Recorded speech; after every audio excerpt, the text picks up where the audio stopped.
내가 찾던 것들은 늘 내 곁에 있었다.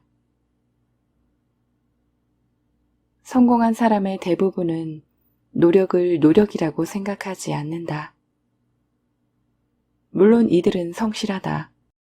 인류 경영자라 불릴 정도의 사람이라면 숱한 난관을 극복했을 것이고, 인류 스포츠 선수라면 분명 피나는 훈련으로 그 자리에 올랐을 것이다.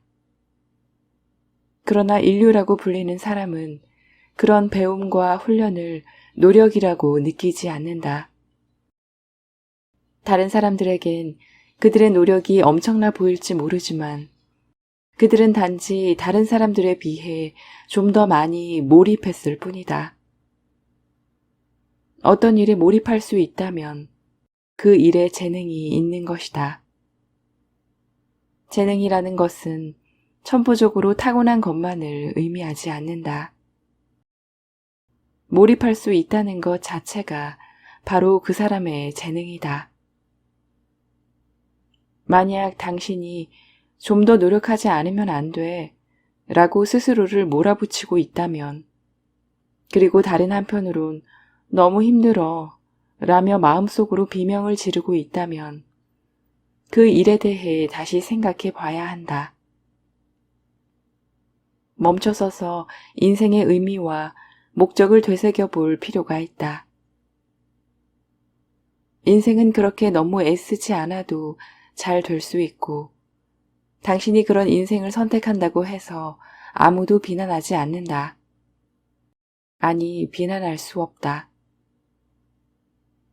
애쓰지 않는 인생을 위해서는 가장 먼저 세상의 시선을 신경 쓰지 않겠다는 결심을 해야 한다.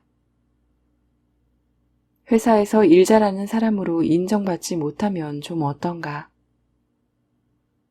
남들 하는 것만큼만 해도 충분하다. 사람들에게 친해지기 어려운 사람으로 비춰지면 좀 어떤가? 억지로 만나기 싫은 사람을 만나거나 나가기 싫은 모임에 나갈 필요는 없다. 일이든 인간관계든 다른 사람들은 어떻게 생각할까라는 고민을 해서는 안 된다. 다른 사람들의 시선을 신경 쓰기 시작하면 나만 괴로울 뿐이다. 나 자신의 의견을 존중하고 스스로를 소중히 생각하면 세상의 시선이 어떻든 신경 쓰지 않을 수 있다.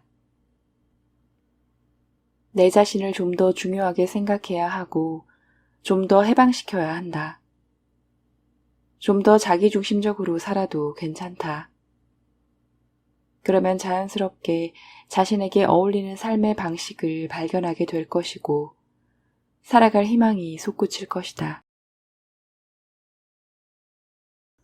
사람들은 별것 아닌 일에도 혹은 어떻게 할 수 없는 일인데도 억울해하는 경우가 많다. 강연을 하다 보면 이렇게 말하는 사람이 많다. 노력을 했는데도 일이 잘 되지 않아요. 그러면서 눈물까지 흘린다. 그럴 때마다 나는 의심스럽다.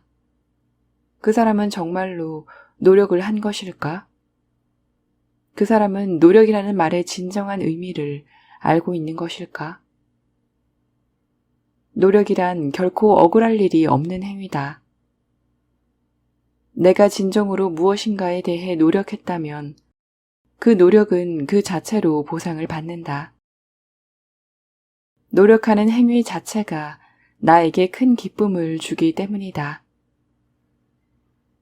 나에게 기쁨을 주지 않는 노력이라면 그것은 노력이 아니라 고행이다. 어떤 일을 성사시키기 위해 노력을 했는데도 원하는 바를 이루지 못했다면 그 이유는 두 가지뿐이다. 하나는 아직 덜 노력한 것이고 다른 하나는 노력의 방향이 잘못된 것이다. 노력은 그 자체로 즐거워야 한다. 노력을 해서 내가 원하는 일을 이루지 못했어도 억울할 게 없어야 한다. 하지만 진정으로 노력한 사람치고 원하는 것을 이루지 못한 사람이 있을까? 노력이 억울한 일이 되지 않으려면 이유와 목표가 분명해야 한다. 자신이 왜 노력하는지도 모르고 노력을 하기 때문에 결과가 만족스럽지 못하면 억울함이 생기는 것이다. 사람들에게 무엇을 위해 노력하느냐고 물어보면 흔히 성공하기 위해서, 부자가 되기 위해서, 행복해지기 위해서라고 말한다. 하지만 그 정도로는 노력의 의미가 생기지 않는다. 성공이나 부자나 행복이라는 말들은 너무도 모호한 말들이다. 무엇을 이루어야 성공을 한 것인가? 얼마나 많은 돈이 있어야 부자라고 할 수 있나? 어떤 일을 해야 행복해지는 걸까? 이에 대한 답은 모든 사람이 다르다. 남들이 정한 기준에 맞출 것이 아니라 나만의 기준이 있어야 하고 또 그것이 구체적이어야 한다. 작은 가게를 갖는 것을 성공이라 생각한다면 그것으로 만족하고 그에 맞는 노력을 하면 된다. 도심 외곽 지역에 작은 집이라도 한 채 갖고 있는 것이 부자라고 생각한다면 그것으로 만족하고 그에 맞는 노력을 하면 된다. 밤늦게까지 일하지 않고 평일에도 식구들과 함께 저녁 식사를 하는 것이 행복이라고 생각한다면 그것으로 만족하고 그에 맞는 노력을 하면 된다. 노력이라는 것을 무슨 거창한 것으로 생각하면 안 된다. 노력을 거창한 것으로 생각하고 다른 사람이 정해놓은 목표를 기준으로 삼기 때문에 노력이 힘들어지는 것이고 억울해지는 것이다. 그것은 마치 다른 사람의 것을 내 것처럼 착각하는 것과 다를 바 없다. 인생을 살아간다는 것은 막연한 것을 구체화하는 것이다. 어렸을 때는 성공해야 한다, 부자가 돼야 한다, 행복해야 한다라고 배우지만 성공이 뭔지, 부자가 뭔지, 행복이 뭔지 제대로 아는 아이는 없다. 삶의 희로애락을 겪으면서 아이들은 그 의미를 터득해 나가며 자신이 진정으로 원하는 것이 무엇인지 배워나간다. 어른이 돼서도 다른 사람이 정해놓은 꿈이나 목표를 뒤쫓고 있다면 그것은 잘못돼도 한참 잘못된 것이다. 후회하지 않을 선택을 하려면 미련이 남지 않을 선택이란 없다는 명제를 받아들여야 한다. 어떤 길을 선택하든 미련이 남기 마련이다. 세상에 완벽한 선택이란 존재하지 않는다. 그렇게 생각하면 오히려 마음이 편해지고 선택하기도 훨씬 쉬워진다. 내 마음이 진정으로 원하는 길을 따르면 그만이기 때문이다.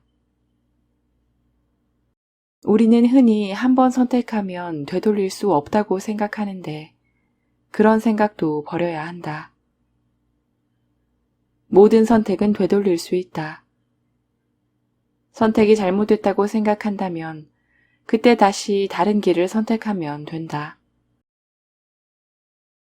결혼을 잘못 선택했다는 확신이 들면 이혼을 하면 되고 직장을 잘못 선택했다는 확신이 들면 새로운 직장이나 새로운 일을 찾아 나서면 된다. 우리에겐 선택을 되돌릴 용기가 없는 게 아니라 새로운 선택을 실행할 용기가 없을 뿐이다. 사람들은 많이 가진 사람들을 부러워하지만 행복은 밖에서 오는 것이 아니다. 생각해보자. 밤하늘의 별을 바라보며 행복한 마음이 들었다면 그 행복은 어디에서 온 것인가? 별 자체에는 행복이 없다. 별을 보며 즐거워하는 마음에 행복이 있다. 사랑하는 사람의 사진만 봐도 행복한 것도 그 때문이다. 사진 자체에는 행복이 없다. 그 사진을 바라보는 나의 마음이 기쁘기 때문에 행복한 것이다. 돈도 마찬가지다. 돈 자체에는 행복이 없다. 만약 돈 자체에 행복이 있다면 돈을 많이 가질수록 그만큼 행복감도 늘어나야 한다. 하지만 돈이 계속 늘어난다고 행복감도 계속 늘어나는 것은 아니다. 오히려 돈이 많아질수록 돈으로 얻었던 행복감은 더 이상 존재하지 않게 된다. 돈 때문에 생겼다고 생각한 행복감은 더 이상 존재하지 않게 되는 것이다.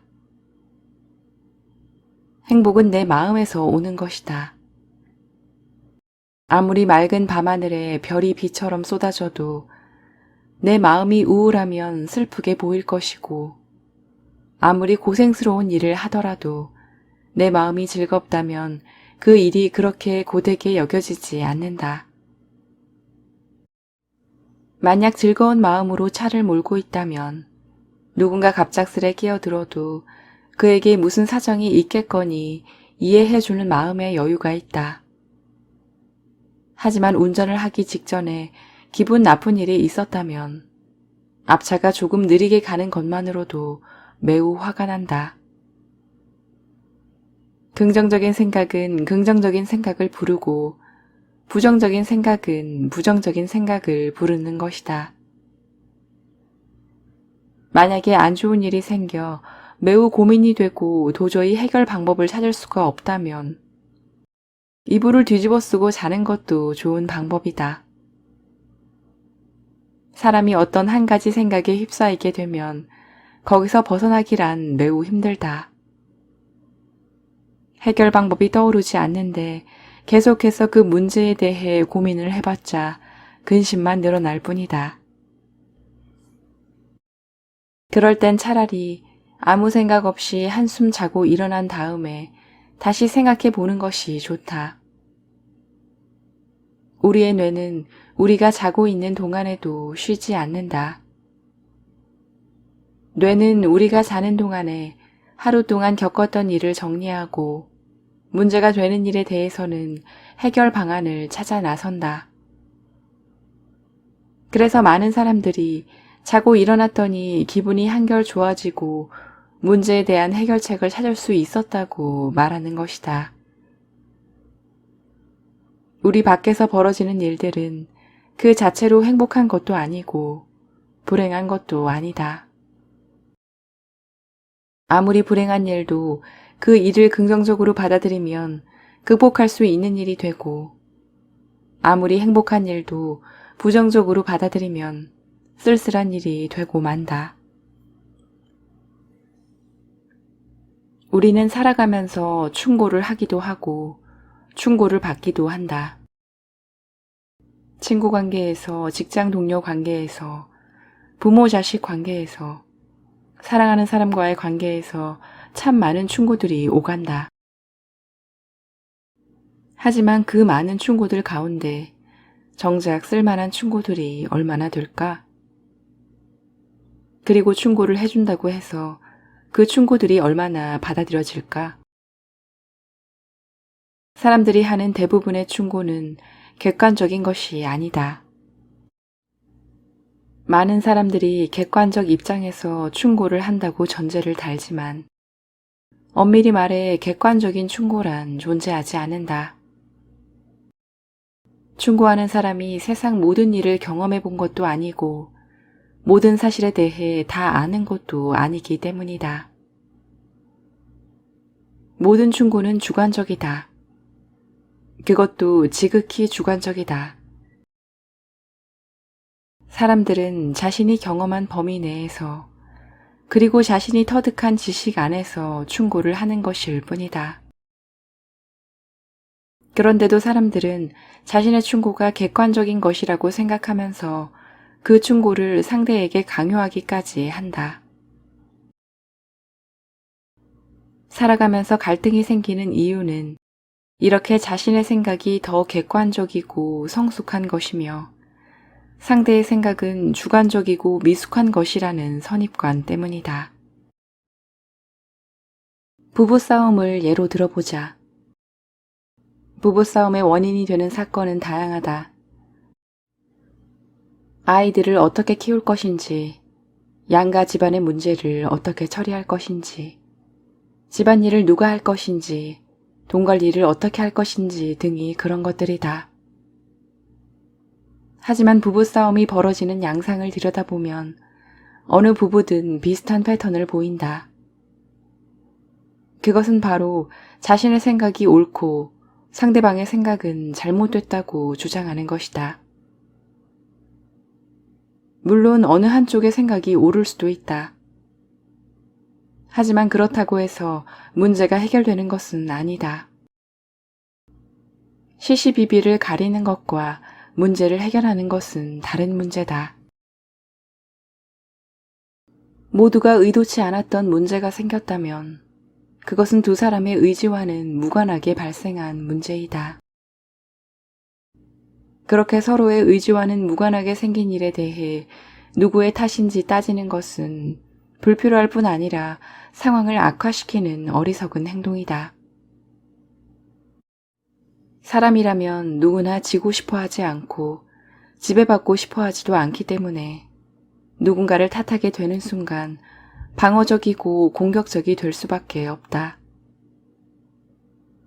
서로의 의지와 무관한 문제가 생겼다면 사람과 싸울 것이 아니라 당면한 문제와 싸워야 한다. 설사 누군가가 원인을 제공했다 하더라도 지금 당장 그에게 책임을 따지고 질책하는 일은 중요하지 않다. 일단 주어진 문제를 해결하는 것이 급선무다. 원인을 규명하고 책임 소재를 따지는 것은 나중에 해도 늦지 않다. 만약 예상치 못하게 안 좋은 일이 생긴다면 일단 한 발짝 물러나자. 문제와 관련된 사람을 주시하지 말고 문제 그 자체를 바라보자. 문제의 원인을 규명하려 하기보다는 문제의 해결책을 찾자. 그런 태도만으로도 문제의 반은 해결된 것이다. 사람은 어리석게도 평범한 상황에서는 깨달음을 얻지 못한다. 무언가 상황이 바뀌어야 자신이 왜 그 길을 가고 있는지 비로소 생각하게 된다. 만약 인생이 너무 평탄하기만 해서 아무런 계기가 없다면 당신은 아무것도 깨닫지 못하고 삶을 마감하게 될지도 모를 일이다. 당신을 당황하게 만들고 얼어붙게 만들며 후회하게 만들고 슬프게 만드는 모든 순간은 어쩌면 기회의 순간이다. 당신이 이제껏 경험해보지 못한 일일수록 당신은 더 당황하고 얼어붙고 후회하고 비탄에 잠길 것이다. 하지만 상황이 그럴수록 당신이 얻을 수 있는 깨달음의 깊이와 폭 또한 커질 것이다. 나의 의지와는 상관없이 인생은 불행한 일들로 가득 차 있다. 하지만 그 말은 반대로 나의 의지와 상관없는 행복들로 인생이 가득 차 있다는 뜻이기도 하다. 그런데 우리는 평상시에 그러한 불행과 행복이 인생에서 어떤 의미를 갖는 것인지 깨닫지 못한다. 반드시 어떤 계기가 되는 일이 있어야만 그 의미를 깨닫게 된다. 우리는 행복한 일에 대해서는 그 의미를 깊이 따지지 않는다. 행복한 일은 그 자체로 만족스럽기 때문이다. 우리에게 생각과 사색의 계기를 마련해 주는 것은 대부분 불행한 일이다. 불행이 닥쳤을 때 깊이 잠들어 있던 생각의 뇌가 깨어나기 시작한다. 그러니 불행이 닥쳤다고 너무 슬퍼할 일만은 아니다. 솟구치는 분노와 슬픔은 어찌할 수 없다 하더라도 그 감정을 더 깊이 파고 들어가면 당신에게는 그 불행한 일이 하나의 선물이 될 수도 있다. 나는 죽음을 건조하게 받아들일 필요가 있다고 생각한다. 모든 만남은 이별을 전제로 한다. 만나는 순간부터 이별을 향한 카운트다운은 시작되는 것이다. 만나는 그 순간에는 잊어버리고 있지만 어느 순간 이별해야 하는 때가 온다. 우리가 만나는 순간마다 최선을 다해야 하는 이유가 바로 여기에 있다. 이별은 언제 찾아올지 모른다. 한 번 만난 후에 바로 이별이 찾아올 수도 있고 100번을 만난 후에 찾아올 수도 있다. 그런데 대부분의 이별은 우리가 생각지 못한 순간에 온다. 그래서 사랑의 표현을 미루지 말아야 하고 주고 싶었던 것이 있었다면 늦추지 말아야 한다. 다음에 라고 생각하는 순간 그 다음은 다시 오지 않을 수도 있다. 이별이 급작스레 찾아왔다고 슬퍼하기만 해서도 안 된다. 그 이별은 당신이 초래한 것이 아니다. 그러니 당신의 책임도 아니다. 슬픔에 빠져 지내는 것은 현명한 행동이 아니다. 이별을 한 순간 그와 나눌 수 있는 것은 없다. 그러니 다시 내 삶으로 빨리 되돌아와야 한다. 슬픔에서 헤어나는 첫 번째 방법은 우는 것이다. 눈물은 자연스러운 것이다. 북받치는 감정은 밖으로 쏟아내야 해소될 수가 있다. 헤어진 순간에는 얼마든지 슬퍼하고 울어도 좋다. 그렇게 해야 괴로움이 다소나마 사라질 수 있다. 하지만 계속해서 울거나 슬퍼한다고 이별한 사람이 돌아오지 않는다. 그래서 우리는 어느 순간 슬픔과도 이별을 해야 한다. 눈물과도 이별을 해야 하고 괴로움과도 이별을 해야 한다.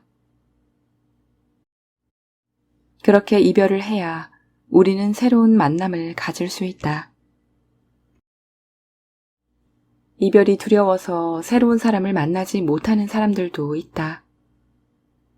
이별이 두렵다고 만남도 두려워하는 것이다. 하지만 만남과 이별을 한 세트로 생각하면 두려워할 일이 아니다. 그리고 대상은 달라지지만 만남과 이별은 계속해서 되풀이된다. 그것이 인생의 속성이고 그렇게 인생은 흘러간다. 그러니 만남의 순간에 찾아오는 기쁨은 미루지 말아야 하고 이별의 순간에 찾아오는 슬픔은 밖으로 떠나보내야 한다. 자신감이 부족한 사람은 자주 자신을 타인과 비교하면서 자신이 못났다 생각하기도 하고 다른 사람이 생각하기에는 별거 아닌 것 같은 말에도 크게 상처를 받기도 하며 다른 사람에게는 쓴소리를 못하면서 자신에게는 엄격하다. 만약에 성격적으로 자신감이 많이 결핍되어 있거나 어렸을 적 양육 환경 때문에 자신감이 줄어든 사람이라면 어떻게 해야 자신감을 다시 회복할 수 있을까? 자신감을 회복하기 위해 가장 먼저 해야 할 일은 자기 자신을 사랑하는 것이다. 어렸을 때 부모나 주변 사람들로부터 사랑한다는 말을 많이 들은 아이일수록 자신감이 충만하다.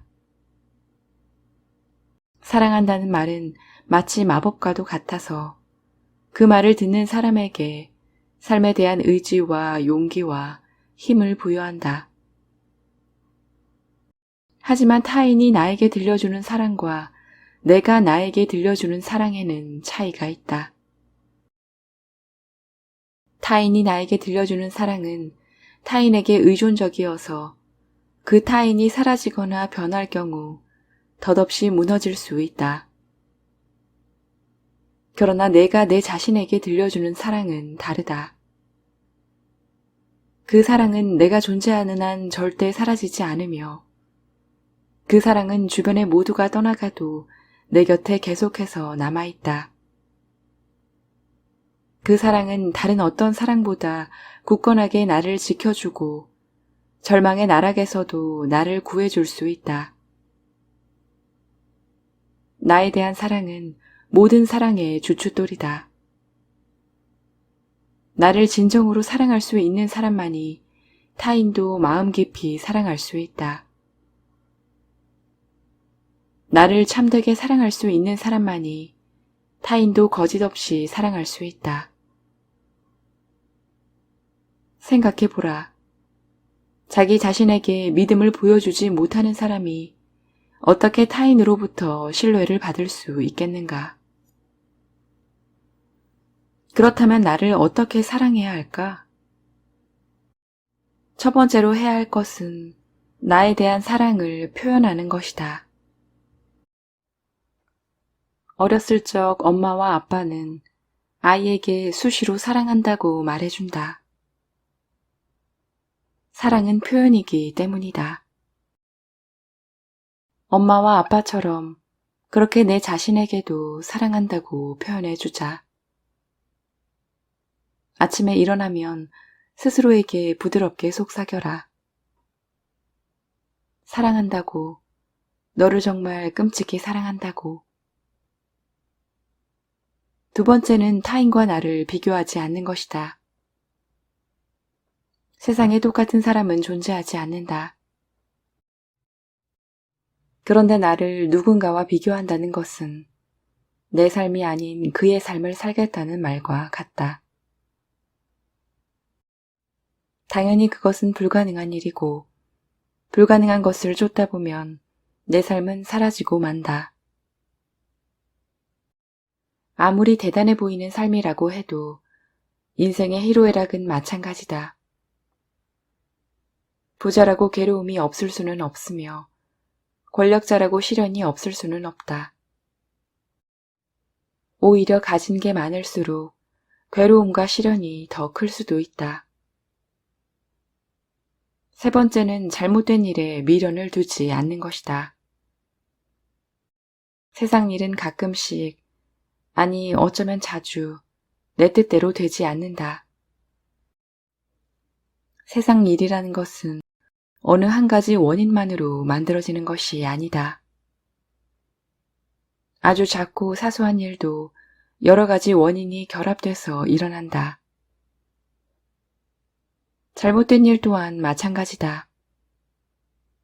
설사 내가 어떤 실수를 했다고 해도 그 실수 하나만으로 잘못된 일이 생겨난 건 아니다. 잘못된 일은 여러 가지 원인이 얽히고 설켜서 생겨나는 것이다.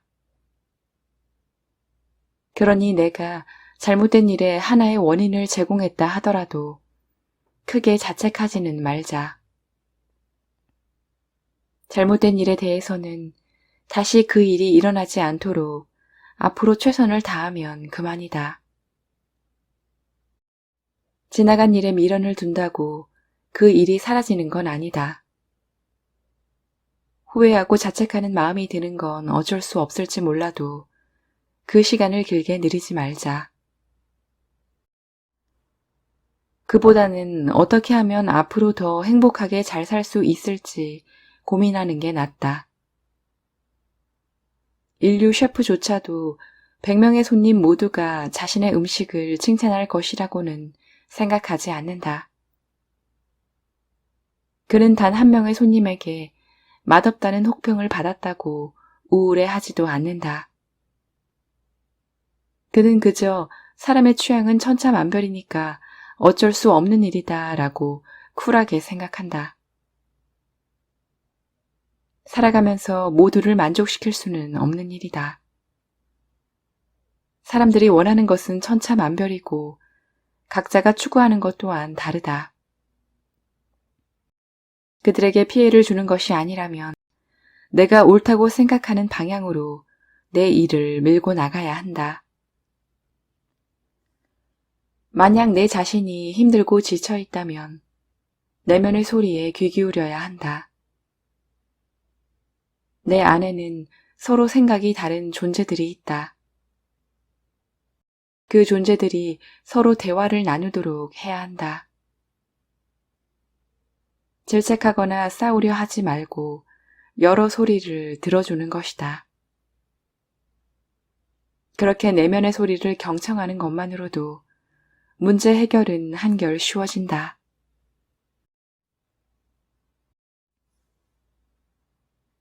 불쾌한 일이 일어났을 때 해야 할 일은 어떤 이유가 있더라도 일단 리셋한다 라고 정해놓는 것이다.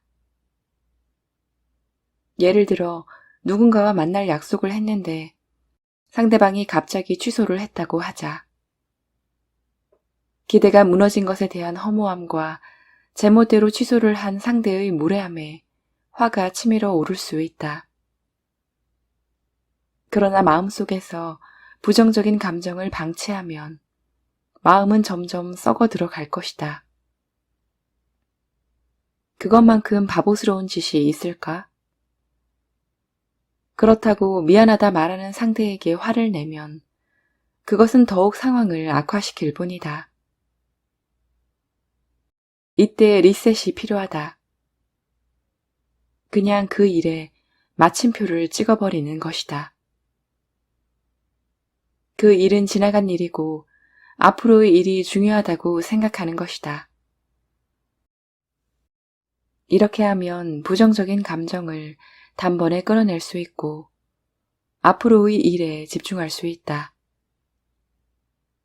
인간관계가 잘 풀리지 않는다고 고민하는 사람들 대부분은 불쾌한 마음에 얽매여서 벗어나지 못하고 있다. 리셋하는 것을 지는 것이라고 생각하기 때문에 마음을 돌리지 못하고 문제를 끌어안고 있는 것이다. 하지만 그러면 그럴수록 마음은 불편해질 뿐이다. 리셋을 하는 궁극적인 목적은 상대를 용서하는 것이 아니다. 생각의 패턴을 해제하고 부정적인 에너지를 떨쳐버려서 자신의 마음을 구하는 것이 목적이다. 어떠한 일이 닥치더라도 그렇게 리셋을 하면 부정적인 감정의 늪에서 나를 구해낼 수 있다. 인간관계뿐만 아니라 나에게 부정적 감정을 일으키는 사건을 모두 리셋해야 한다.